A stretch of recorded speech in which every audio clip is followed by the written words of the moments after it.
Hello বন্ধুরা, স্বাগত জানাই আরেকটি নতুন ভিডিওতে।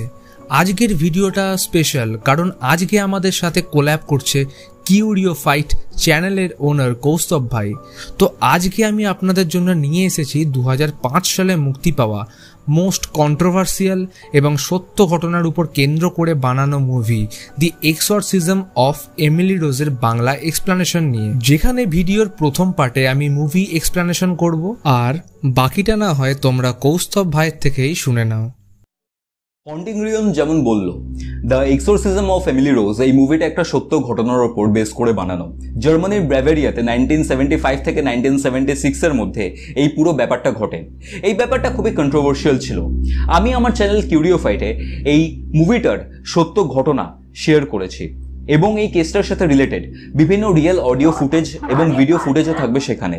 এছাড়াও এই মুভিটার 3টে আননোন ফ্যাক্টসও আমি আমার ভিডিওতে শেয়ার করেছি। আপনারা যদি হরর ফ্যান হন অ্যান্ড এইসব ব্যাপারে যদি আপনার ইন্টারেস্ট থাকে, তাহলে এই ভিডিওটা দেখার পর অবশ্যই আমার চ্যানেলে ভিজিট করে এই ভিডিওটা দেখতে পারেন। আমার চ্যানেলের লিঙ্ক এবং এই ভিডিওটার লিঙ্ক হন্টিং রিয়েলমের এই ভিডিওটার ডেসক্রিপশন বক্সে এবং টপ কমেন্টে পিন করা থাকবে। তাহলে চলুন দেখা হচ্ছে আপনাদের সাথে কিউরিও ফাইটে। তো আসুন আর দেরি না করে ইন্ট্রো দিয়ে শুরু করা যাক।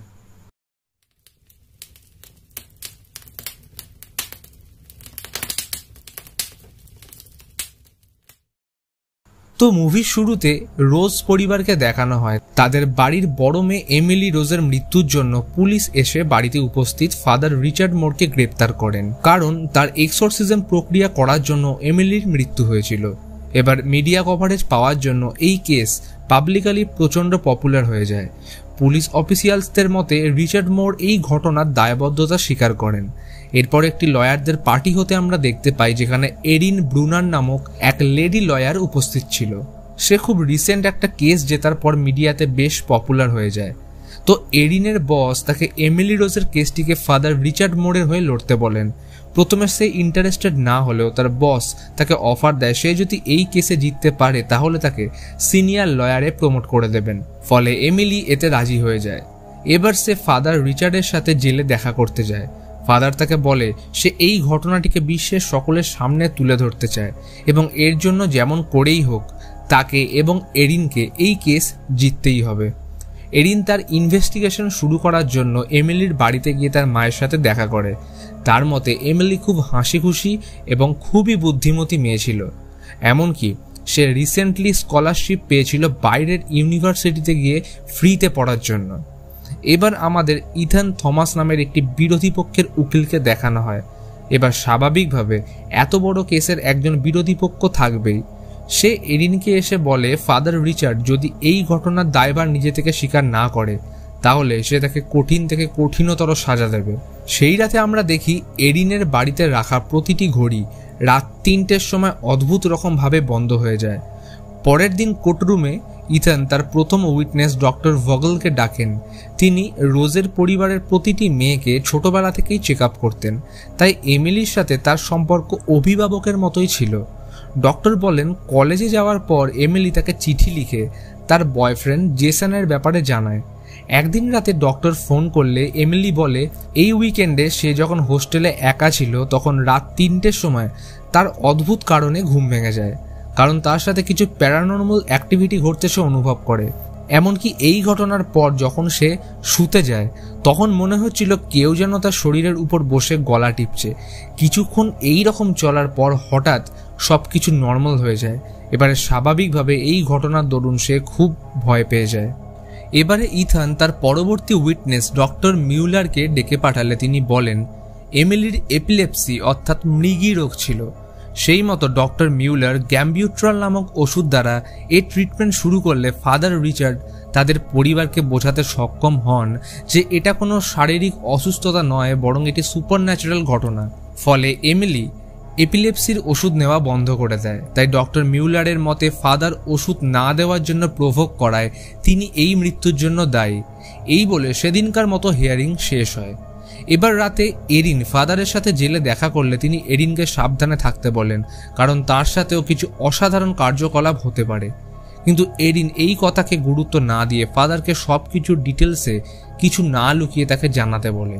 ফাদার বলেন সেই রাতের পর এমিলিকে কলেজের হসপিটালে নিয়ে গেলে সেখানকার জানলা দিয়ে সে মেঘ গর্জনের সময় আকাশে শয়তানের অবয়ব দেখতে পায়। এমিলি তার বয়ফ্রেন্ড জেসনকে এই সমস্ত ব্যাপারটা জানায়। এরপর থেকে এমিলি তার চারপাশে সমস্ত মানুষের মধ্যে শয়তানের উপস্থিতি অনুভব করতে শুরু করে। সে ভয় পেয়ে দৌড়ে চার্চের মধ্যে ঢুকে গেলে চার্চেও তার একই অনুভূতি হতে থাকে। এবার পরক্ষণেই তার শরীর অদ্ভুতভাবে বেঁকে যায় এবং পুরো চোখ কালো হয়ে যায়। জেসন তাকে বাঁচানোর জন্য গেলে এমিলি ডেমনিক ভয়েসে বলে ওঠে, ডোন্ট টাচ মি। কিন্তু পরক্ষণেই এমিলি তার সজ্ঞানে ফিরে এসে অসহায়ভাবে জেসনকে বলে ওঠে, তুমি আমাকে ছেড়ে যেও না।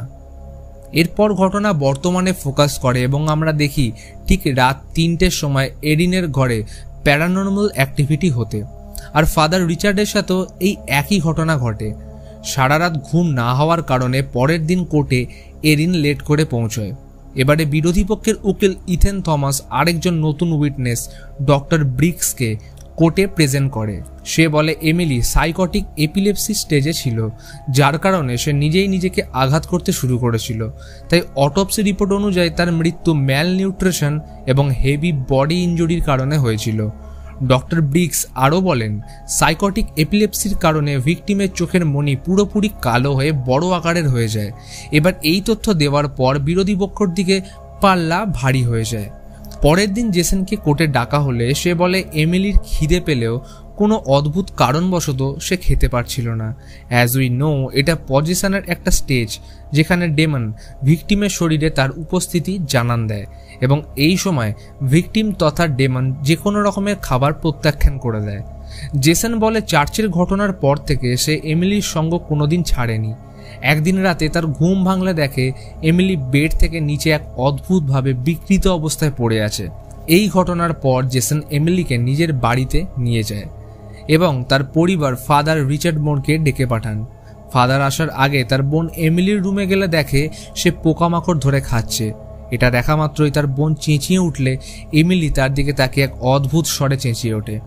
এমনকি দেওয়ালে নখ দিয়ে আঁচড়ানোর ফলে তার নখ উঠে যায়।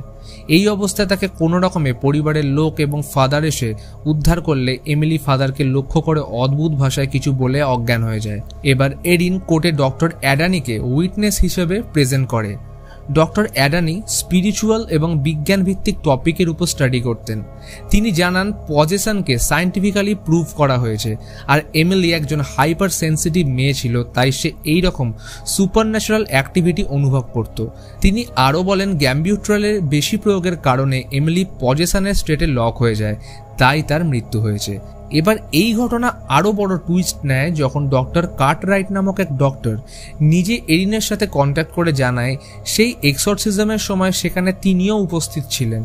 এবার এরিন এই কথা ফাদার রিচার্ডকে জিজ্ঞেস করেন যে এক্সরসিজমের সময় এই ডক্টরের উপস্থিতি থাকার কথা কেন তিনি আগে জানাননি। ফাদার বলেন প্রথমে ডক্টর কার্টরাইট নিজেই ইনভলভমেন্ট গুপ্ত রাখতে চেয়েছিলেন, তাই ফাদার কখনোই তাকে এই কেসের মধ্যে টানতে চায়নি।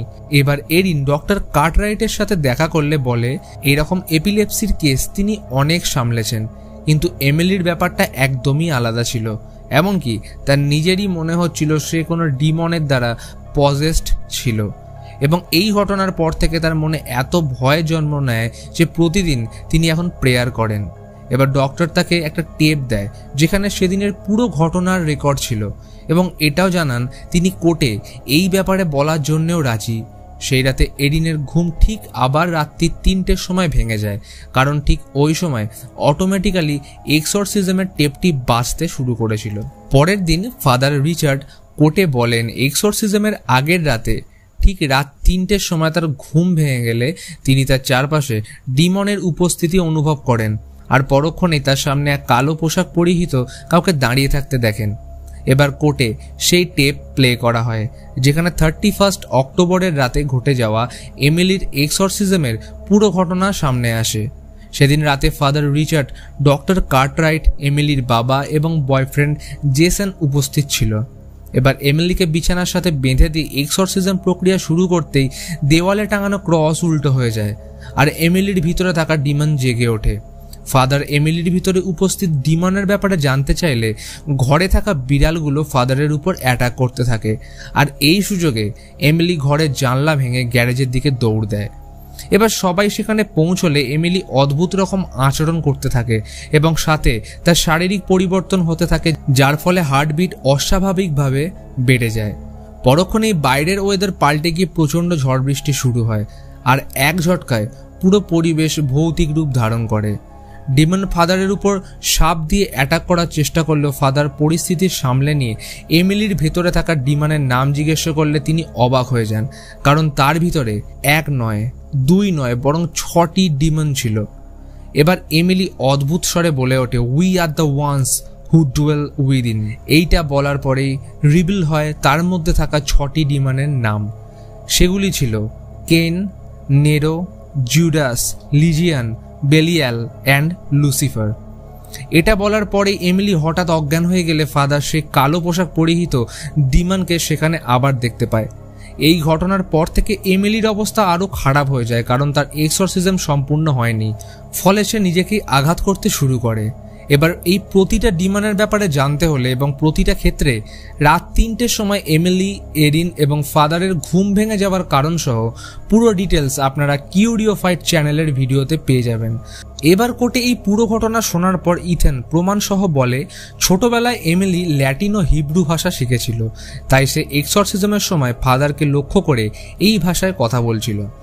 এবং এমিলির 2 রকম স্বর মেশানো কথা বলছিল, কারণ প্রত্যেক মানুষের 2টি ভোকাল কর্ড থাকে এবং এই কারণেই আমরা অনেক মানুষকে দেখি ছেলে এবং মেয়ে 2 রকম ভয়েস বের করতে।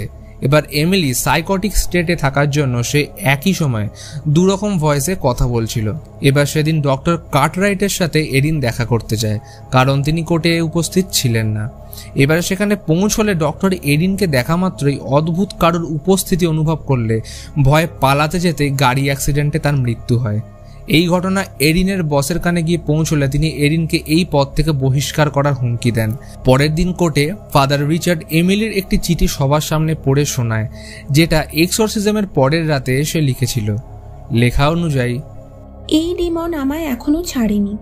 আমি বহুক্ষণ শুয়েছিলাম, কিন্তু এখন আমি কারোর আওয়াজ শুনতে পাচ্ছি, যেটা আমার বাড়ির সামনের মাঠ থেকেই আসছে। আওয়াজ অনুসরণ করে গেলে আমি জানতে পারি এটা ভার্জিন মেরির কণ্ঠস্বর। তিনি আমায় বললেন আমি আমার শরীর ছেড়ে স্পিরিচুয়াল ফর্মে তার সাথে স্বর্গে যেতে পারি, কিন্তু আমি এই শরীর ছেড়ে যেতে চাই না, কারণ হয়তো এটাই ছিল আমার নিয়তি। আমি ফাদার রিচার্ডকেও বলে দিয়েছি আমার উপর এক্সরসিজম না করার জন্যে। আমার হাতের তালুতে আমি ক্ষতের অনুভব করছি। এটা কি শুধুই ক্ষত নাকি স্টিগমাটা? এবার ফাদার রিচার্ড এই চিঠি পড়া শেষ করেন। এবার আপনাদের সুবিধার্থে ছোট্ট করে বলে দিই, যীশুখ্রিস্টকে ক্রুশবিদ্ধ করে তার হাতে তালু এবং পায়ের পাতায় পেরেক পুঁতে দেওয়ার ফলে যে ক্ষতের সৃষ্টি হয়েছিল তাকে স্টিগমাটা বলে। তাই খ্রিস্ট ধর্ম অনুযায়ী কোনো জীবিত মানুষের হাতে যদি এই স্টিগমাটা দেখতে পাওয়া যায়, তাহলে তারা মনে করেন স্বয়ং যীশুখ্রিস্ট সেই মানুষকে ব্লেসড করেছেন তার সন্তান হিসেবে। অপরদিকে বিরোধী পক্ষের উকিল ইথেন বলে, এমিলির বাড়ির বাইরের মাঠের সীমান্ত কাঁটা তার দিয়ে ঘেরা ছিল। এবার এমিলি তার অজান্তে এই তারকে চেপে ধরার কারণে তার হাতে এই ক্ষতের সৃষ্টি হয়েছে। এই অদ্ভুত কেসের সব পসিবিলিটি কোর্টে উপস্থিত হওয়ার পর জাজ তার রায় দেন। তিনি বলেন ফাদার রিচার্ড দোষী, কিন্তু এই পুরো কেস চলাকালীন তিনি যতদিন জেলে ছিলেন এটাই তার সাজা, এবং যেহেতু এই কেস এখনই শেষ তাই তাকে সসম্মানে ছেড়ে দেওয়া হলো। এই বলে এমিলি রোজের কেস পুরোপুরি ক্লোজ করে দেওয়া হয়। সবশেষে এরিনের সাথে তার বস দেখা করে তাকে প্রমোশনাল অফার দিলে এরিন সেটা খারিজ করে দেয়। এরপর আমরা ফাদার রিচার্ড মোর এবং এরিনকে এমিলির কবরে গিয়ে ফুল দিতে দেখি। এমনকি এখনও বহু লোক তার কবরে গিয়ে ফুল দিয়ে আসে, কারণ তারা মনে করেন এমিলি একজন ভগবানের দূত হিসেবে আসা সন্ন্যাসিনী ছিলেন। আর মুভি এখানেই শেষ হয়। এবারে ভিডিও শুরুতে যেমনটি আপনাদের বলেছি যে এই পুরো মুভিটি একটি সত্য ঘটনার উপর কেন্দ্র করে বানানো, তাই এই মুভির পিছনে লুকিয়ে থাকা সত্য ঘটনার ব্যাপারে জানতে হলে আপনারা এই ভিডিওর কমেন্ট বক্স এবং ডেসক্রিপশন বক্সে দেওয়া কিউরিও ফাইট চ্যানেলের ভিডিওর লিঙ্কে ক্লিক করে ভিডিওটি দেখে নিয়ে তার চ্যানেলটি অবশ্যই সাবস্ক্রাইব করুন। আর সাথে আমার চ্যানেলটিকে সাবস্ক্রাইব করতে ভুলবেন না যেন। তো আজকের মতন এইখানেই, দেখা হচ্ছে পরের ভিডিওতে। ভালো থাকবেন।